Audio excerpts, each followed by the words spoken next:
आप सभी का स्वागत है। सुबह 11 बजे के इस कार्यक्रम में मैं हर दिन कुछ न कुछ जीवन उपयोगी चीज लेकर आपके सामने उपस्थित होता हूं। आज एक बहुत अच्छी बात कर रहा हूं। मैंने ऐसा पढ़ा है और ऐसा बताना चाहता हूं कि किसी का भी किया हुआ एहसान कभी मत भूलें,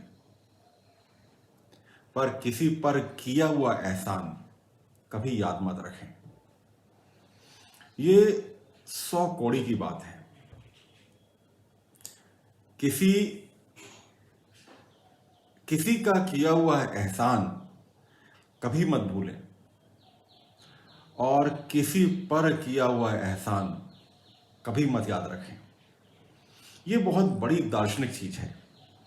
आज मैंने इस मैसेज को जब डाला अपने ग्रुप्स में, तो एक सज्जन लिखते हैं कि सर, बहुत से एहसान फरामोश लोग हैं जिनको किए हुए एहसान याद कराना पड़ता है।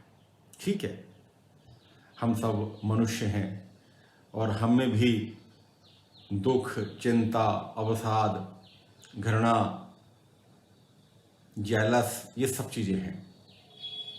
मगर यदि हम इसी में उलझे रहेंगे तो फिर एक सामान्य जीवन से ऊंचे कैसे उठेंगे? कैसे हम समाज की सेवा कर पाएंगे? मैं कहीं भी ये नहीं कहता हूं कि एहसान फरामोशों को एहसान याद नहीं कराने चाहिए, मगर फिर हम में और दूसरों में कोई विशेष फर्क नहीं रह जाएगा। तो मित्रों, यदि किसी ने आपके ऊपर कोई एहसान किया है तो उसे ताउम्र याद रखें। उसको उस एहसान के बदले हमेशा ये एहसास कराने का कष्ट करें कि आप उसके एहसान को कभी भी भूले नहीं हैं। मैंने बहुत पहले एक छोटी सी घटना बताई थी जो मेरे साथ हुई थी। हम लोग जबलपुर के निवासी हैं और जबलपुर में एक कपड़े की दुकान है जिसका नाम है संपत लाल एंड सन्स। बहुत बड़ी दुकान है, उन पर पैसा बरसता है। मेरी जब खुद की शादी थी तो कुछ कपड़े हमने उनसे लिए। कुछ पूंजी कम थी, नहीं दे पाए, और जब कपड़े हमने थान से कटवा लिए तो फिर डर गए कि अब क्या होगा, क्योंकि थान से कटा हुआ कपड़ा वापस नहीं होता। अब क्या होगा? जब हमने अपनी व्यथा उनको बताई और ये कहा कि इस वक्त हमारे पास इतनी गुंजाइश नहीं है कि हम पूरे कपड़े ले पाएं, तो उन्होंने सहर्ष हमको कहा कि कोई दिक्कत नहीं है, आप कपड़े ले जाएं और 2-3 दिन में पैसे लाके दे दें। पहले तो मुझे बहुत आश्चर्य हुआ।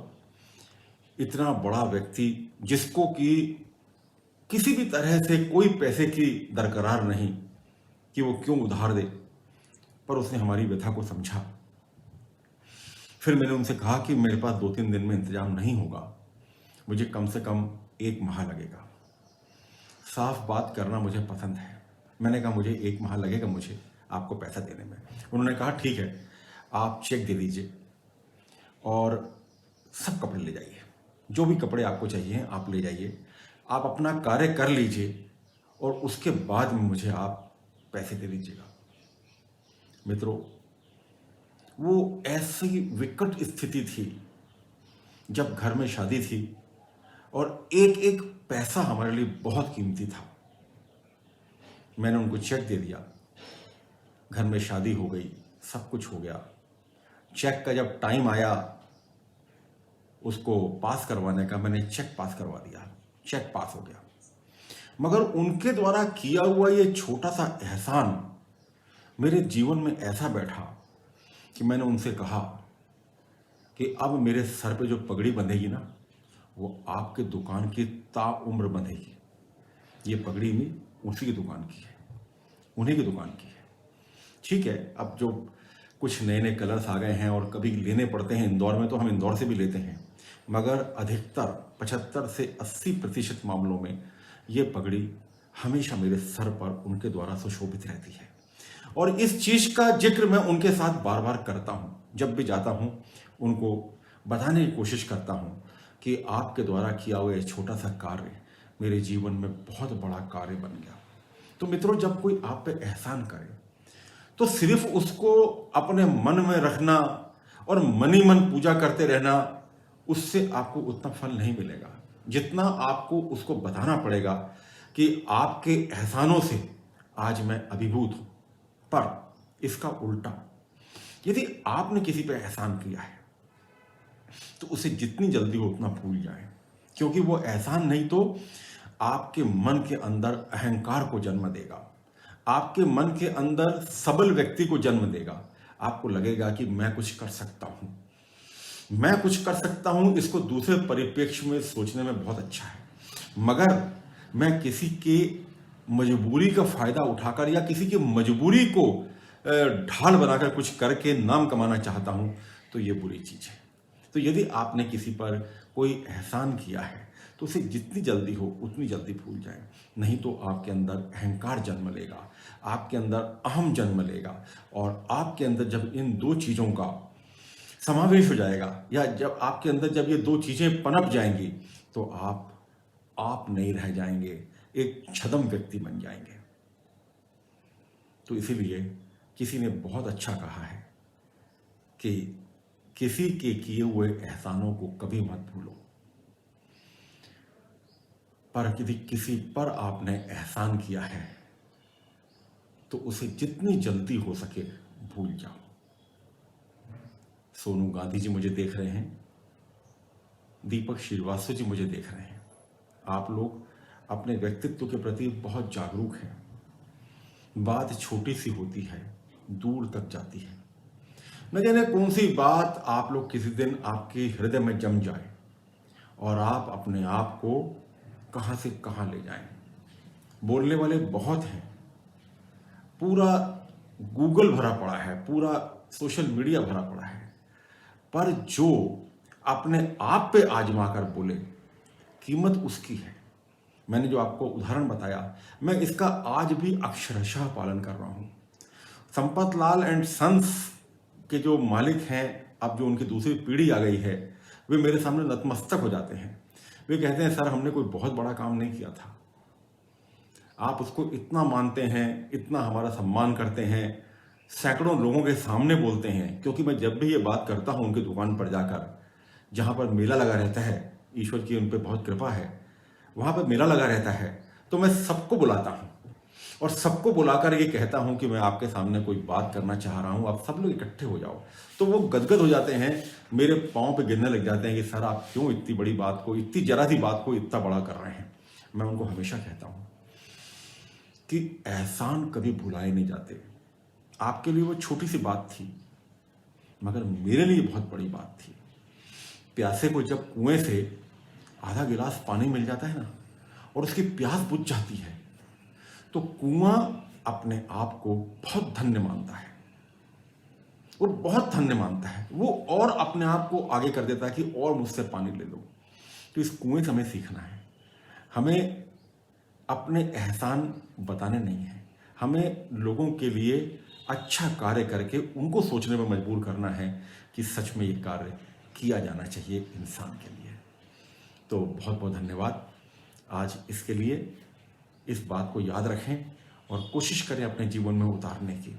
आप देखिएगा आपको सुकून मिलेगा।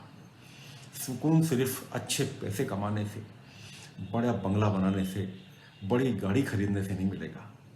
सुकून यदि आप सोचें कि मैं सुबह सुबह गुरुद्वारे में बैठकर या मंदिर में बैठकर घंटियां बजाकर भगवान राम का नाम ले लूं, गुरु नानक का नाम ले लूं, सुकून इससे नहीं मिलेगा।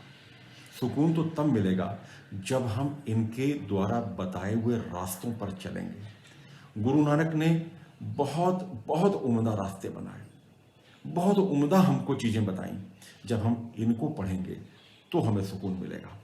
और भगवान राम का तो कहना क्या, उन्होंने तो राज्याभिषेक के एक दिन पहले 14 वर्ष का संन्यास ले लिया और वो संन्यास पे चले गए। क्या वो अपना संन्यास नहीं रुकवा सकते थे? 100 बार रुकवा सकते थे, पर उन्होंने अपने माता पिता की बात को, अपने गुरु की बात को, अपनी माँ की बात को मानने का निश्चय लिया और चल पड़े। तो दोस्तों याद रखिए, किसी के लिए कुछ यदि करेंगे तो ही आपको सुकून मिलेगा। मेरे कारण यदि किसी की जिंदगी में सुधार आता है, मेरे कारण यदि कोई खुश होता है, मेरे कारण यदि किसी के ओंठों पर मुस्कान आती है, तो वो मेरी जिंदगी का सबसे स्वर्णिम दिन है। मैं कितना भी खुद कमा लूँ, कितना भी खुद खा लूँ, कितने अच्छे अच्छे कपड़े पहन लूँ, कितनी अच्छी अच्छी चीज़ें ले लूँ, पर वो सिर्फ मुझे खुशी देंगी। और जो खुद अपने पैसों से अपने लिए खुश हो गया, ठीक है, भौतिक युग में आवश्यक है तो वो हो गया, पर यदि मेरे कारण, मेरे प्रयत्नों के कारण किसी और के मन में खुशी आ जाए, मेरे कारण यदि कोई ऐसा माने कि मैंने उस पर एहसान किया है और उसके मन में मेरे प्रति यदि विनम्रता आ जाए, तो उससे बढ़ के कोई चीज़ नहीं हो सकती। बहुत बहुत धन्यवाद। Have a nice day. आज शनिवार, सप्ताह का अंतिम दिन, कल इतवार, आराम करने का दिन, प्लानिंग करने का दिन, क्योंकि जो 6 दिन डट के काम करता है उसको इतवार की कीमत मालूम होती है। इतवार की कीमत वही जानता है, रविवार की कीमत वही जानता है जो 6 दिन डट के काम करता है। तो 6 दिन डट के काम करिए और इतवार को एंजॉय करिए, अपना अगले सप्ताह का कार्यक्रम बनाइए। गौरव गोस्वामी मेरे स्टाफ हैं, मेरे साथी हैं, जो कि कंपनी में काम करते हैं और मुझे असिस्ट करते हैं। वे इस समय शायद किसी शहर में हैं, वहाँ से मुझे देख रहे हैं। बहुत अच्छी बात है गौरव, तुम भी सीखो ज़िंदगी में किसी और के सपने पूरे करना और किसी के ओंठों पर मुस्कान लाना हमारी सबसे बड़ी खूबी होनी चाहिए और सबसे बड़ी मंजिल होनी चाहिए। बहुत बहुत धन्यवाद। Have a nice day.